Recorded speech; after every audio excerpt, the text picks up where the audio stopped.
Good evening everyone.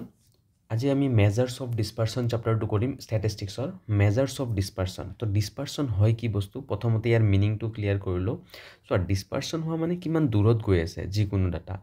Already আমি central tendency কৰিছো average কৰিলো এভাৰেজ আৰু ডিসপাৰশনৰ মাজত ডিফাৰেন্স কি চাবা তুমি চোৱা যদি আমি এটা ডাটা লৈ লো ভাবিলো মাৰ্কস লৈ লৈছো হা মাৰ্কস লৈ ললো এটো এটা মাৰ্কস ললো আৰু এটা ষ্টুডেন্টৰ মাৰ্কস লৈ ললো তো মাৰ্কস বিলাক কেনেকুৱা আছে তো ভাবি লোৱা এটা ষ্টুডেন্টৰ মাৰ্কস পাঁচটা সাবজেক্টৰ মাৰ্কস এনেকুৱা পাইছে 60 60 60 হয়নে পাঁচটা সাবজেক্টৰ মাৰ্কস কিমান আছে 60 60 60 পাইছে তো ইয়াৰে যদি আমি এভাৰেজ উলাও এক্স বাৰ উলাও মানে মিন উলাও তেতিয়া আমি 60 এ পাম হয়নে আৰু এটা ষ্টুডেন্ট লো ইয়াৰ মাৰ্কস বিলাক এনেকুৱা এখন সাবজেক্টত পাইছে 90 এখনত পাইছে 30 এখনত পাইছে 80 এখনত পাইছে 40 আৰু এখনত পাইছে 65 ধৰা তো ইয়াৰ পার্সেন্টেজ এভারেজ উলালে কিমান উলাব এক্স বার উলালে এটো 61 উলাব ঠিক আছে তো 61 উলাব তো এতিয়া কথাটো হল যদি পার্সেন্টেজ ওয়াইজ এভারেজ ওয়াইজ সোয়া কোনটো স্টুডেন্ট ভাল বুলি কবা এই স্টুডেন্টটো ভাল বুলি কবা হয় না নাই যেহেতু হি বেছি পাইছে কিন্তু ভালকে তুমি ডিটেইলছত যদি এনালাইজ কৰি সোয়া এই স্টুডেন্টৰ মার্কস ওয়াসন হি গুটেইখন সাবজেক্টত 60 পাইছে হয় না নাই তো তাৰ মিডল নাম্বাৰটো 60 হয় দ্যাট মিন্স ইয়াৰ ভেৰিয়েশনটো বহুত কম আছে হয় না নাই একদম ভেৰিয়েশন নাই বাট ইয়াৰ সাবজেক্ট বিলাকত ভেৰিয়েশনস বহুত বেছি আছে যিমান ভেৰিয়েশন বেছি থাকিব নহয় হিমান ভেৰিয়েশন বেছি থাকে মানে হিমান বেয়া বুলি ধৰা হয় হয় নাই তো মানে ডিসপাৰ্স মানে দূৰত যোৱা হয় নাই ইয়াতে এই ষ্টুডেন্টৰ 61 ৰ পৰা সোৱাচোন কিমান ভেৰিয়েশনত গৈছে তো এই ভেৰিয়েশনস বিলাকৰ ওপৰত বেস কৰি যদি আমি আৰু এভাৰেজ বা কিবা ডাটা উলাও তেতিয়া হেতুক আমি ডিসপাৰশন বুলি কও আৰু তো এই কাৰণে কিছুমান বস্তু ডিসিশনস লওতে আমি ডিসপাৰশনৰ হেল্প লৈ কিনি কৰিব পাৰো এইটো সামত যদি আমি ডিসপাৰশন উলাব যাও তেতিয়া হলে ইয়াৰ ভেৰিয়েশনসটো বেছি দেখাব এইটো ডাটা এই ষ্টুডেন্টৰ আৰু হেতু হিচাপত এইটো লৰটো বেয়া হ'ব যিমান ভেৰিয়েশন বেছি হিমান বেয়া এই লৰটো ভাল বুলি পৰিগণিত হ'ব হয় না নাই তো দ্যাট মিন্স দুটাৰ মাজত যদি ডিফাৰেন্স হোৱা তো আমাক এভাৰেজে কৈ আছে এইটো ভাল বুলি কিন্তু ডিসপারশন ওয়াইজ চালে আমি এইটো ভাল তো কিছুমান বস্তুত আমি পারফেক্ট ডিসিশনস লবৰ কাৰণে আমি ডিসপাৰশনৰ হেল্প লব লাগে হয় না তো ডিসপাৰশন আমি বুজি পালো ইয়াৰ ৰিয়েল কনসেপ্টটো সেইকাৰণে আমাক ডিসপাৰশন লাগে তো ডিসপাৰশনৰ এতিয়া কি আছে চাও মেজাৰ্স কি আছে তো ইয়াতে মেইনলি তোমাক দুটা হি পাবা এটা হল এবসলিউট মেজাৰ্স পাবা এবসলিউট মেজাৰ্স বুলি কোৱা হয় আৰু এটা আছে ৰিলেটিভ মেজাৰ্স তো দুটা থাকে ৰিলেটিভ মেজাৰ্স আৰু এটা থাকে এবসলিউট মেজাৰ্স তো ৰিলেটিভ মেজাৰ্স আৰু এবসলিউট মেজাৰ্সৰ মাজত ডিফাৰেন্স কি সো যদি সেম ইউনিটৰ মাজত তুমি কিবা ডিসিশনস লব লাগে সেম ইউনিট যেনেকুৱা দুটা ষ্টুডেন্টৰ মাৰ্কস তো হেনেকুৱা ক্ষেত্ৰত তুমি মাৰ্কস বহুত মাৰ্কস আছে তো এবসলিউট মেজাৰ্সৰ থ্ৰু দি তুমি কৰিব পাৰা যত তুমি এনসাৰ জনটো পাবা না হেতু তুমি মাৰ্কসতে পাবা বাট ৰিলেটিভ মেজাৰ্সত কি হ'ব বেলেগ বেলেগ ইউনিটৰ মাজতো কৰিব পাৰা বা সেম ইউনিটৰ মাজতো উলাব পাৰা ইয়াতে নৰমালি পাৰ্সেন্টেজ ৰেশিও হেনেকুৱা থ্ৰু দিহে উলোৱা হয় ইয়াতে ইউনিটস নাথাকে তো হেতু ৰিলেটিভ মেজাৰ্স আৰু এবসলিউট মেজাৰ্সৰ মাজত ডিফাৰেন্স তো এতিয়া এবসলিউট মেজাৰ্সৰ আন্ডাৰত কি আছে চাও ফাৰ্স্ট আছে ৰেঞ্জ ফাৰ্স্ট কি বুলি কোৱা হয় ৰেঞ্জ বুলি কোৱা হয় সেকেন্ড তোমাৰ আছে কোয়াৰ্টাইল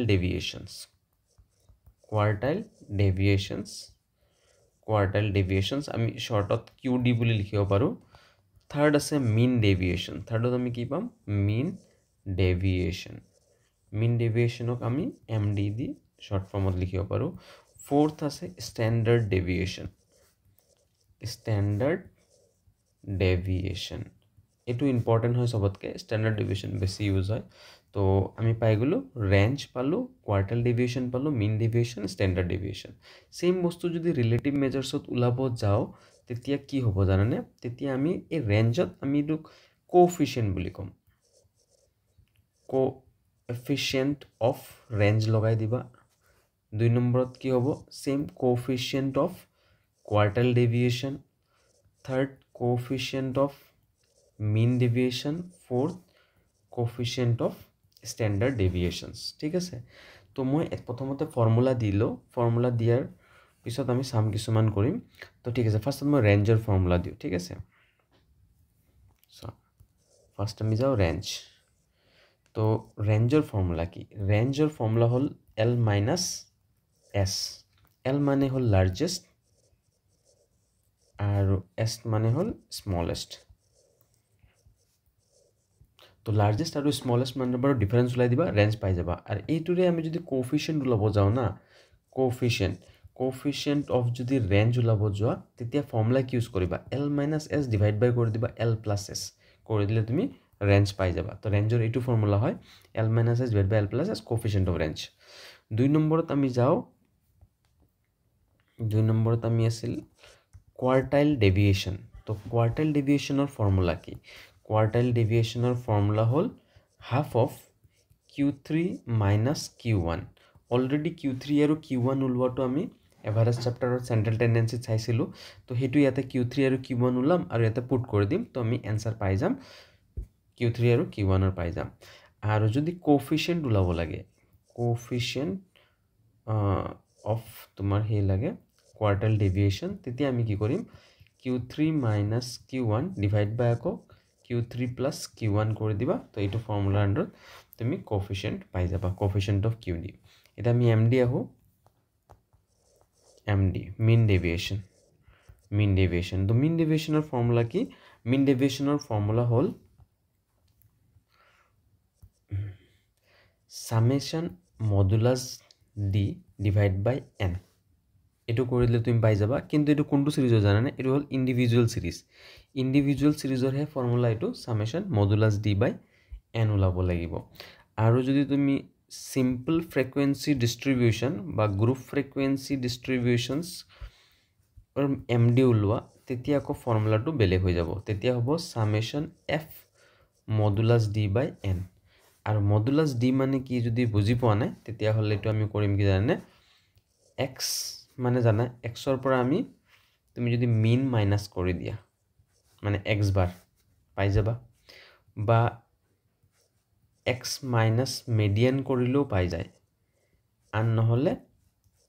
x minus mode that means তুমি যে হে ওলাবা মিন ডেভিয়েশন কৰিবা তুমি মিনৰ পৰা ওলাব পাৰা মিডিয়ানৰ পৰা ওলাব পাৰা মোডৰ পৰা ওলাব পাৰা তো হেকানে মডুলাস D টো কেনেকৈ ওলাই x মাইনাস মিন কৰিলা মিন মানে x বাৰ বুজাই আছে বা x মাইনাস মিডিয়ান কৰিলা বা x মাইনাস মোড কৰি দিলা তো জি নগ্ন এই মডুলাসে কি কৰে মডুলাস কিয় দিয়ে জানেনে যিকোনো বস্তু যদি নেগেটিভ আহে আমি এটো নেগেটিভ টু পজিটিভত কনভার্ট হৈ যায় পজিটিভ টু পজিটিভে থাকে নেগেটিভ বিলাক কি কৰি দিম পজিটিভ কৰি কিনি আমি হেনেকে ওলাব পাৰো আৰু কোশ্চেনটো পঢ়িব লাগিব কোশ্চেনত যদি মিনৰ পৰা কৰিব দিছে মিনৰ থ্ৰু দি কৰিবা মিডিয়ান কৰিব লাগিলে মিডিয়ান মোড কৰিব লাগে মোড আৰু ইয়াৰে যদি কোফিচিয়েন্ট ওলাব লাগে কোফিচিয়েন্ট অফ MD তো ফৰ্মুলা হল MD বাই মিন ইউজ কৰি দিবা অৰ নহলে কি ইউজ কৰিব পাৰা MD বাই মিডিয়ান ইউজ কৰিব পাৰা যোনটো সিস্টেমৰ পৰা কৰা আৰু নহলে MD বাই মোডো ইউজ কৰিব পাৰা এই তিনটা ফৰ্মুলা এভেইলেবল আছে বেছিভাগটো মিন আৰু এইটো মিন আৰু মিডিয়ান ইউজ হয় মোডটো খুব ৰেয়াৰ ইউজ হয় তো জিননক ফৰ্মুলা মই দি দিলো ফৰ্মুলাটো তোমালোকৰ সাকে ক্লিয়াৰ হৈছে এটো এতিয়া আমি আহি যাও SD ৰ ফৰ্মুলাটো দি দিও একেবাৰে 4 or SD স্ট্যান্ডাৰ্ড ডেভিয়েশনস ঠিক আছে তো স্ট্যান্ডাৰ্ড ডেভিয়েশনৰ ফৰ্মুলা কি হয় এটোৰ ইন্ডিভিজুয়াল সিৰিজৰ ফৰ্মুলা বেলেগ থাকে তো ইন্ডিভিজুয়াল সিৰিজত আমি ফৰ্মুলা এটো লিখিব পাৰো summation x² / n minus summation x/n whole square এটো ফৰ্মুলা ইউজ কৰিব পাৰা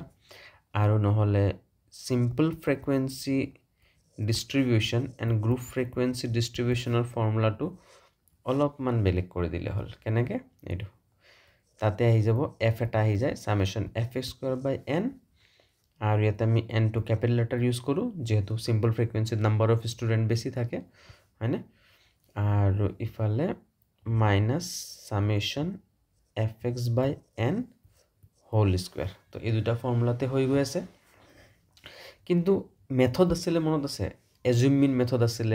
স্টেপ ডেভিয়েশন মেথড আছে তো যদি হেনুকা মেথড ফলো কৰা তেতিয়া ফৰ্মুলাটো আৰু অলপ মডিফাই কৰি লব পাৰিবা √/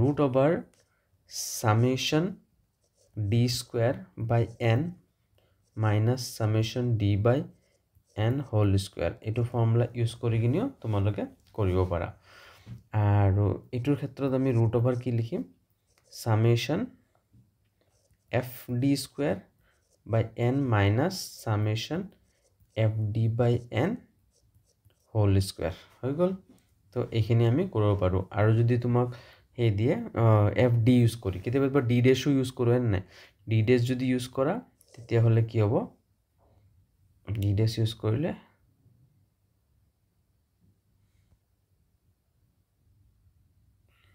√/ ঠিক আছে এইটো মই তলত লিখো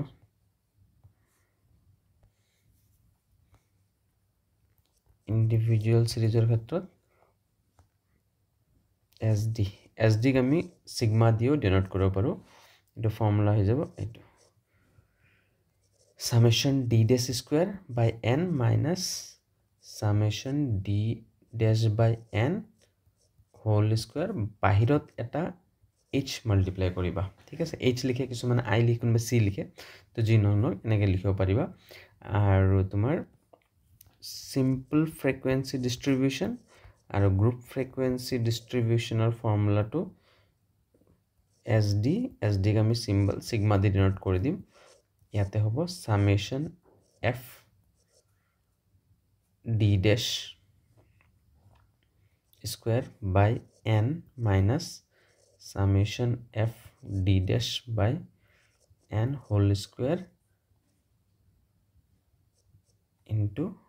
h বাহিৰত থাকিব তো এইকেইটা ফৰ্মুলা হৈ গ'ল আমাৰ SD কিন্তু কোএফিচিয়েন্টটো লাগিব নহয় কোএফিচিয়েন্ট অফ SD কোএফিচিয়েন্ট অফ SD যদি ওলাব দিছে তো তুমি কেনেকৈ ওলাবা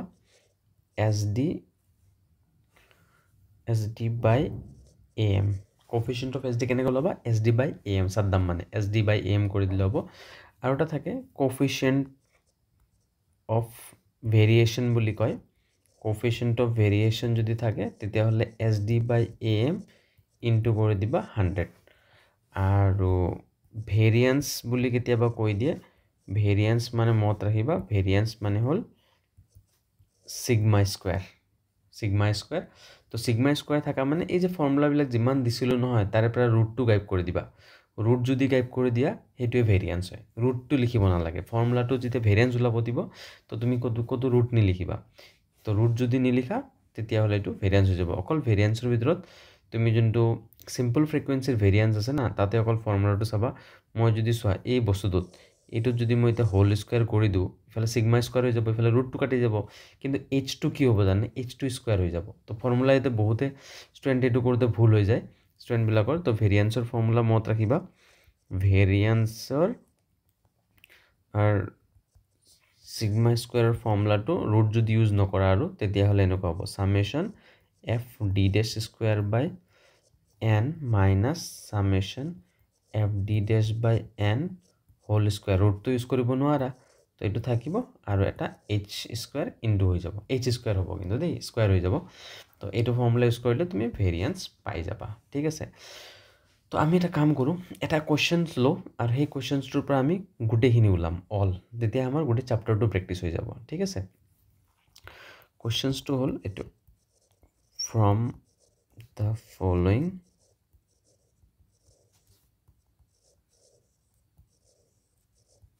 information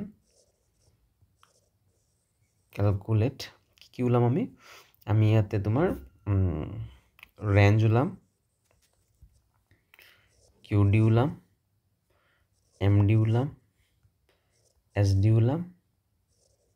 and coefficient of all সবৰে coefficient উলাম হা coefficient উলাই দিম আৰু ইনফৰমেশনটো হল ইন্ডিভিজুয়াল সিৰিজ কৰিম হা এটো প্ৰথমতে ইন্ডিভিজুয়াল সিৰিজ লো মাৰ্কস দিয়া আছে মাৰ্কস ধৰিলো আমি 20 30 40 50 60 এটো ডাটাৰ আমি গুটেখিনি ওলাম হা প্ৰথমতে ৰেঞ্জ ওলাব যাও তো সলিউশন প্ৰথমতে ৰেঞ্জ ইকুয়াল টু ফৰ্মুলা আছে L minus S তো তুমি চোৱাচোন লাৰ্জেষ্ট কোনটো হয় 60 হয় minus 20 that means 40 এটো आंसर পালো আৰু কোএফিচিয়েন্ট ওলাম এতিয়া কোএফিচিয়েন্ট অফ ৰেঞ্জ এটো মই কৈছিলো L minus S divide by L plus S equal তোমাৰ ওপৰত হ'ব 60 minus 20 তলত হ'ব 60 plus 20 তো that means আমি পাই গলো কিমান পালো আমি ওপৰত পালো 40 তলত পালো 80 हैने तो आंसर কিমান হ'ব 0 0 कैंसिल 4 2 हाफ 0.5 तो 0.5 আহি গল আমাৰ ৰেঞ্জ এন্ড কোএফিচিয়েন্ট অফ ৰেঞ্জ ওলাই গল हैने এবাৰ আহি যাও আমি QD উলাম তো QD এৰ ফৰ্মুলা লিখো QD এৰ ফৰ্মুলা কি আছিল প্ৰথমতে অ্যাসেন্ডিং অৰ্ডাৰ হ'ব লাগে অ্যাসেন্ডিং অৰ্ডাৰ হৈ আছে তো কোনো প্ৰবলেম নাই আমি QD এৰ ফৰ্মুলাটো প্ৰথমতে লিখি দিও half of Q3 minus Q1 এতিয়া half of Q3 minus Q1 লিখিলোঁ আমি তো তাৰ কাৰণে আমি প্ৰথমতে Q3 টো ওলাই লওঁ Q3 ফৰ্মুলা আছিলে value of 3n/4th item value of 3 into n n মানে কেইটা চাওঁ কাউণ্ট কৰিছোঁ এটা দুটা তিনিটা চাৰিটা পাঁচটা 5 তো 5/4 আইটেম তো ভ্যালু অফ 20/5 তো 15/4 হ'ব না 15/4th আইটেম হৈ গ'ল তো আমি 15/4 হলে কিমান হৈ যাব ডিভাইড কৰি দিওঁ আমি পাই গ'লো 3.75th আইটেম তো এতিয়া 3.75 কৈছে তো চোৱা থাৰ্ড আইটেমো নহয় আৰু ইফালে 4th আইটেমো নহয় তো এইটোক আমি কেনেকৈ কৰিব লাগে ভ্যালু অফ থাৰ্ড আইটেম চিয়'ৰ আহিব প্লাছ 0.75 ভ্যালু অফ থাৰ্ডৰ ডাঙৰটো হ'ল 4th item minus third item এইটো টেকনিক ইউজ কৰিব লাগে হা তেনেকুৱা পইণ্টত থাকিলে তো আমি থাৰ্ড আইটেমটো চাওঁ আমাৰ কি আছিলে থাৰ্ড আইটেমটো আছিলে আমাৰ 40 এইটো ফাৰ্ষ্ট ছেকেণ্ড থাৰ্ড 40 আছিলে তো ইয়াতে দিলোঁ আমি 40 প্লাছ 0.75 পৰ্চন ল'ম কাৰ 4th আইটেমৰ পৰা না 4th আইটেম আছিলে তোমাৰ 50 তো 50 মাইনাছ 40 তো আমি পালোঁ 40 প্লাছ 0.75 ইফালে হ'ল তোমাৰ 10 তো 40 প্লাছ তোমাৰ 10 মাল্টিপ্লাইজ কৰিলে 7.5 মানে এনসাৰ হৈ গ'ল 47.5 তো আমি Q3 পাই গ'লো হা Q3 কেনেকৈ ওলালো চালা এবাৰ আমি Q1ত যাম Q1ৰ ফৰ্মুলা আছিলে ভ্যালু অফ n/4 কোৱাৰ্টাৰলে 4 ভাগ কৰে সেইকাৰণে 4 দিওঁ আমি 4th আইটেম তো ইয়াতে ভ্যালু অফ এনৰ ভ্যালুটো আছিলে আমাৰ কিমান 15 আছিল না নহয় 15 নহয় 5 আছিলে 5/4 আইটেম তো ইকুৱেল টু ভ্যালু অফ 5ক আমি ডিভাইড কৰি দিলে কিমান ওলাব 1.25 আইটেম তো এইটো আমি শিওৰ আছোঁ ভ্যালু অফ 1.25 আছে তো ফাৰ্ষ্ট আইটেমটো হ'বই হ'ব ফাৰ্ষ্ট আইটেম প্লাছ 0.25 পৰ্চন লৈ ল'ম 1.25ৰ ডাঙৰটো কিমান আছিলে ছেকেণ্ড আইটেম মাইনাছ তুমি কৰি দিয়া ফাৰ্ষ্ট আইটেম হয়নে নাই তো কৰি দিলে আমাৰ ফাৰ্ষ্ট আইটেমটো কিমান আছিলে 20ৰ পৰা ষ্টাৰ্ট কৰিছিলোঁ নেকি য়েছ 20 তো 20ৰ পৰা যদি ষ্টাৰ্ট কৰিছিলোঁ ফাৰ্ষ্ট আইটেমটো 20 হৈ গ'ল প্লাছ 0.25 ছেকেণ্ড আইটেমটো আছিলে 30 মাইনাছ 20 তো 20 প্লাছ কিমান হৈ যাব 0.25 ইফালে 10 পালোঁ তো 20 প্লাছ 2.5 মানে 22.5 তো আমি এইটো পাই গ'লোঁ তো পাই গ'লে আমি এতিয়া কি ওলাম QD ওলাই দিম QD ইকুৱেল টু ফৰ্মুলা আছিলে half of Q3 minus Q1 equal to half of Q3 ওলাই দিওঁ Q3টো আমি ওলাইছিলোঁ কিমান 47.5 তো 47.5 মাইনাছ 22.5 তো পাই গ'লোঁ আমি 47 0 থাকিল আৰু 7ৰ পৰা 5 4 পৰা দি গ'ল 25 তো 12.5 ইজ দ্য QD তো QD পাই গ'লোঁ বাট আমাক কোএফিচিয়েণ্ট লাগিব তো কোএফিচিয়েণ্ট অফ QD ইকুৱেল টু আছিলে Q3 মাইনাছ Q1 ডিভাইডেড বাই Q3 প্লাছ Q1 তো ৰিজাল্টটো কিমান হ'ব ওপৰতো এইটো পাইছিলোঁ আমি অলৰেডি Q3 মাইনাছ Q1 কিমান ওলাইছিলে 25 ওলাইছিলে না 47.5 মাইনাছ 22.5 ডিভাইডেড আকৌ হ'ব তোমাৰ 47.5 প্লাছ 22.5 তো এইটোক যদি আমি লওঁ ওপৰত ওলাই গ'ল তোমাৰ 25 তলত প্লাছ কৰি দিলে কিমান 0.0 হৈ গ'ল 7 8 9 10 1 4 7 70 তো 25/70 পালোঁ তো 70 পালে এইটো কেঞ্চেল কি দি যাব কেঞ্চেল হৈ আছে 5 দি 5 5 25 5 দি কেঞ্চেল কৰিলে আমি বেলেগ টান কৰি ল'ম অলপ মানুহে নাই শ্বৰ্টত এটা কাম কৰোঁ 7 দি কৰি দিওঁ বেছি ভাল হ'ব 7 দি কৰিলে 7 10 যা 70 হৈ গ'ল আৰু ইফালে 7 4 যা 7 3 যা 28 7 3 যা 21 হৈ গ'ল 21 আৰু থাকি গ'ল আৰু তোমাৰ 21 4 থাকি যাব 4 7 6 যা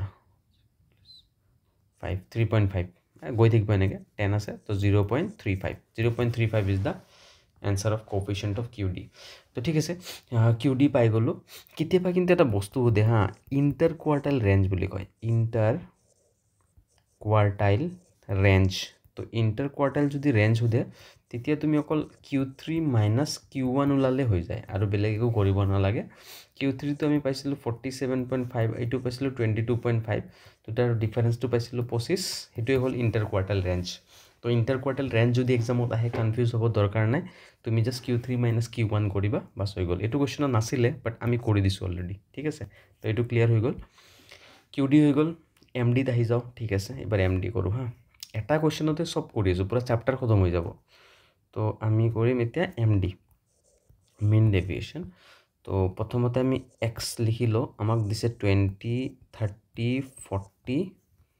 50 60 হয়নে তো পাঁচটা নাম্বাৰ দিয়া আছিলে তাৰ আমি এতিয়া প্ৰথমতে ওলাম আমি এম ডি ফ্ৰম মিন ওলাম এম ডি মিনৰ পৰাও কৰিব পাৰি মডৰ পৰাও কৰিব পাৰি তো মই মিনৰ পৰা কৰি আছোঁ তো মিনৰ পৰা যদি কৰোঁ তো আমাক টোটেল লাগিব প্ৰথমতে আমাক এক্স বাৰ ওলাব লাগিব হয়নে তো এক্স বাৰ কৰিলে আমি কিমান পালোঁ ইফালে 60 100 আৰু ইফালে হৈ গ'ল 100 ইফালে এইটো 100 আৰু 100 200 হৈ গ'ল 200 পালোঁ সামেশ্যন এক্স এক্স বাৰৰ ফৰ্মুলা আছিলে সামেশ্যন এক্স বাই এন মানে 200/5 তো ইফালে হৈ গ'ল 5 4 20 40 এক্স বাৰ পালোঁ 40 তো মোৰ ইয়াৰ পিছৰ কলমটো হ'ব কি জানানে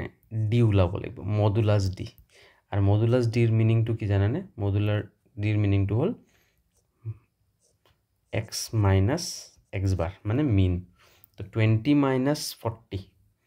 মাইনাছ 20 লিখিব নোৱাৰিম আমি কিয় কি মডুলাছ আছে নেগেটিভটো গাইব হৈ যাব তো 20 আহি যাব 30 মাইনাছ এইটো 40 এইটো হ'ব 10 এইটো 0 ইয়াতে আহিব তোমাৰ আকৌ কিমান 50 10 ইয়াতে আহিব 20 আৰু আমাৰ এম ডিৰ ফৰ্মুলাটো কি আছিল জানানে এম ডিৰ ফৰ্মুলা আছিলে সামেশ্যন মডুলাছ ডি বাই এন তো আমিতো সামেশ্যন মডুলাছ ডি ওলাওঁ সামেশ্যন মডুলাছ ডি কিমান হৈ গ'ল 20 30 60 60 পালোঁ তো ইয়াতে বহাই দিওঁ 60 এন কিমান আছে পাঁচটা আছিলে 5 5 বাৰ 4 এনচাৰ হ'ল এম ডি ইকুৱেল টু 12 তো ক্লিয়াৰ হৈছে চবৰ এম ডি পাই গ'লোঁ তো আমাক লাগে এতিয়া কোএফিচিয়েণ্ট অফ এম ডি তো এম ডি বাই তুমি কৰি দিবা মিন এইটো ফৰ্মুলা তো এম ডি বাই যদি মিন কৰোঁ তো এম ডি আছে আমাৰ কিমান ওলাল এম ডি পালোঁ 12 মিন কিমান ওলাইছিলে মিন ওলাইছিলে 40 তো 40 দি কেঞ্চেল কৰিলে 4 10 যা 4 3 যা তো 0.3 is the coefficient of M D যদি মিনৰ পৰা কৰা দেই মিনৰ পৰা ওলালে এনেকুৱা হ'ব বাট আমি মিডিয়ানৰ পৰা ওলাম এতিয়া তো আমি এবাৰ ওলাওঁ এম ডি ফ্ৰম মিডিয়ান তো মিডিয়ানত ওলাব লাগিলে এতিয়া মিডিয়ানৰ ফৰ্মুলা ইউজ কৰিম তো মিডিয়ান ওলোৱাৰ ফৰ্মুলা কি আছিল জানা এচেণ্ডিং অৰ্ডাৰ হ'ব লাগে ঠিক আছে এচেণ্ডিং অৰ্ডাৰটো এইটো ঠিকে আছে 20 30 40 50 60 তো এচেণ্ডিং অৰ্ডাৰ হৈয়ে আছে তো প্ৰব্লেম নাই একো তো মিডিয়ানৰ ফৰ্মুলা আছিলে ভেলু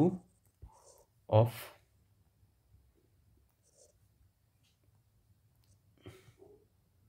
n+1 ডিভাইড বাই টুথ আইটেম হয়নে n+1 কিয় জানানে কিয় কি কাউণ্ট কৰিছোঁ এটা দুটা তিনিটা চাৰিটা পাঁচটা অড আছে অড থাকিলে +1 হয় হয়নে নাই দুটা ফৰ্মুলা আছিলে তো মই অলৰেডি আগৰ চেপ্টাৰটোত কৰাই দিছোঁ চাই ল'বা তো ইয়াৰে ফৰ্মুলাটো হৈ গ'ল তোমাৰ ভেলু অফ পাঁচটা হ'ল 5+1 ডিভাইড বাই টুথ আইটেম ভেলু অফ কমা দি দিছোঁ লিখি যোৱা নাই বাৰে প্ৰতি আৰু 5+1 6 6/2 3 মানে থাৰ্ড আইটেম তো থাৰ্ড আইটেম কিমান আছে 40 আছে তো মিডিয়ান পাই গ'লোঁ 40 তো মিডিয়ান 40 হ'ল তো মিডিয়ান যদি 40 হয় তো এতিয়া আমাৰ কলমটো থাকিব এক্স কলম আহি গ'ল 20 30 40 50 60 তাৰপিছত আহিব ডি কলম মডুলাছ ডি লাগিব আৰু মডুলাছ ডি মানে হ'ল এক্স মাইনাছ এবাৰ ইউজ কৰিম মিডিয়ান তো মিডিয়ানটো চোৱা কিমান আছিলে মিডিয়ান আছিলে আমাৰ মিডিয়ান কিমান পাইছিলোঁ এইটো 40 তো 20 - 40 20 ওলাব এইটো 10 ওলাব, এইটো 0 ওলাব, 10 ওলাব, 20 সিমিলাৰে মিলি গ'ল না। তো এইটোত আমি এতিয়া এমডিৰ ফৰ্মুলা ইউজ কৰিম, সামেশন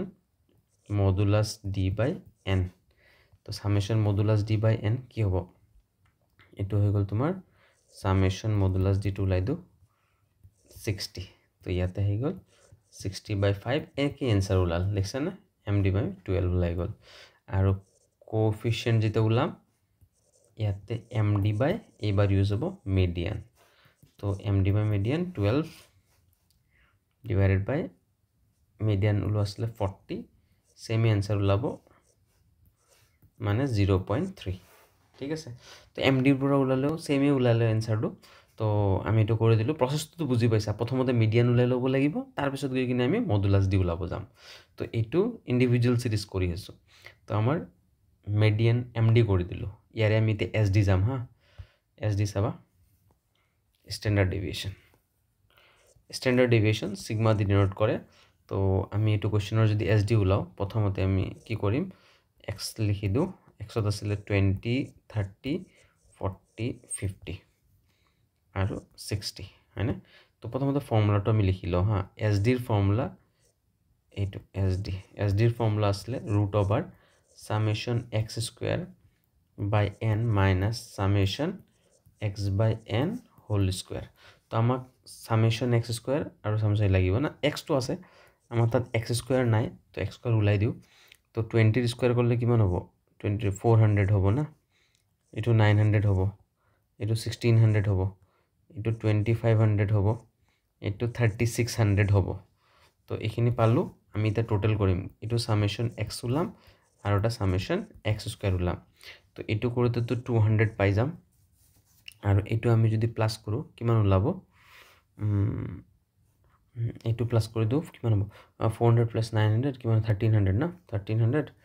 আৰু 1300 2900 2900 3000 3000 আৰু ইফালে 3900 হৈ গ'ল না, 6 + 11 3 4 5 5 9000। ঠিক আছে, এইটো পাই গ'লো আমি 9000। তো 9000 হৈ গ'ল। ইয়াতে ৰুট ভেলুবিলাক বহাই দিওঁ, ইয়াতে হ'ব 9000 ডিভাইডেড বাই 5 মাইনাছ সামেশন x টো পালোঁ 200/5 আৰু ইফালে আছে হোল স্কোয়াৰ। তো ইয়াৰ ভেলুটো আমি যদি পুট কৰি দিওঁ কিমান আহিব, 5 এদি কেনসেল যাব, তো 5 1 + 5 1800 মাইনাছ এইটোও কেনসেল গৈ আছে, 5 এদি 5 4 40 40 40 মাল্টিপ্লাই কৰিলে 1600। তো 1600 যদি মাইনাছ কৰি দিওঁ আমি পাই যাম এইটো 200। তো আমাৰ 200 আহি গ'ল, 200। তো এইটো তোমালোকে ৰুট কৰি দিবা, ৰুট ক্যালকুলেটৰত কৰি দিবা হয় না। তো ক্যালকুলেটৰত যদি আমি কৰি দিওঁ তো কিমান আহি যাব ৰুট, বা ওয়াৰ্কিং কৰি কিনে ওলাব পাৰা, ৰুটটো ওলাব জানাই চাগে সবে। ঠিক আছে, যদি নাজানা ক'বা, মই ৰুটৰ কাৰণে এটা লাগিলে এক্সট্ৰা ভিডিঅ' বনাই দিম। ঠিক আছে, কেনেকৈ ৰুট ওলাব লাগে। তো এইটো পালোঁ 14.14। তো আমাৰ এইটো পাই গ'লোঁ। কিন্তু কথাটো হ'ল এতিয়া আমাক কোএফিচিয়েন্টটো লাগিব, কোএফিচিয়েন্ট অফ যদি SD কয় তো SD/AM হয়, SD/AM এইটো পালোঁ আমি 14.14, আৰু AM তো আমি অলৰেডি ওলাইছিলোঁ, x বাৰ আছিলে 40 আছিলে। তো এইটো কৰি দিওঁ 40 দি ডিভাইড। তো 40 দি ডিভাইড কৰিলে আমি 4 দি 10 বাৰ গৈ আছে, 4 3 12 পইণ্ট 12 গ'ল, 2 থাকিল 20 4 3 12। ঠিক আছে, 3.5 to 10 0.353। তো SDO পাই গ'লোঁ আমি। তো SDO আমাৰ ক্লিয়াৰ হৈ গ'ল। তো গোটেইখিনি হৈ গ'ল, এইখিনি আমাৰ ক'ব গ'লে আমি ইণ্ডিভিজুৱেল সিৰিজৰ গোটেইখিনি কৰি দিলোঁ। ইয়াৰ পিছত আকৌ আহিব কি, আকৌ সিম্পল ফ্ৰিকুৱেঞ্চি কৰাৰ পিছত আকৌ সিম্পল ফ্ৰিকুৱেঞ্চি আহিব আৰু গ্ৰুপ ফ্ৰিকুৱেঞ্চি থাকিব, তাৰো এনেকৈ কৰিব লাগিব। বাকি সিম্পল ফ্ৰিকুৱেঞ্চি ডিস্ট্ৰিবিউশন আৰু গ্ৰুপ ফ্ৰিকুৱেঞ্চি ডিস্ট্ৰিবিউশনৰ কাৰণে ফৰ্মুলাটো ইয়াতে দি দিছোঁ। তো এই দুটাৰ কাৰণে আমি এটা এক্সট্ৰা বেলেগ এটা ভিডিঅ' বনাই দিম। নেক্সট ভিডিঅ'টোত আমি সিম্পল ফ্ৰিকুৱেঞ্চি ডিস্ট্ৰিবিউশন আৰু গ্ৰুপ ফ্ৰিকুৱেঞ্চি ডিস্ট্ৰিবিউশনৰ পুৰা বাকিখিনিও কৰি দিম। তো তো আজিৰ ভিডিঅ'টো এইখিনিতে খতম কৰোঁ। Thank U.